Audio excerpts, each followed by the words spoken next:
శ్రీమన్నారాయణీయం 44వ దశకం శ్రీకృష్ణునకు జాతకర్మాది సంస్కారములు 1వ శ్లోకం.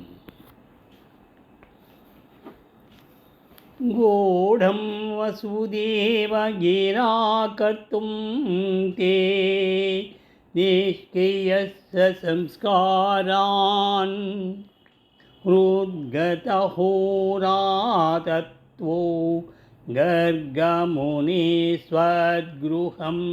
విభోగతవాన్.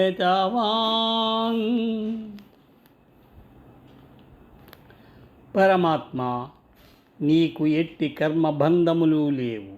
అయినను వసుదేవుని మాటపై నీకు జాతకర్మాది సంస్కారములను గూఢముగా జరిపించుటకు గర్గ మహర్షి మీ ఇంటికి వచ్చాను. ఆ మహర్షి జ్యోతిశాస్త్రమునందు ప్రవీణుడు కావునని జాతకర్మాది సంస్కారములను చేయుటకు ఆ మహాత్ముడు నందవ్రజమునకు వచ్చాను.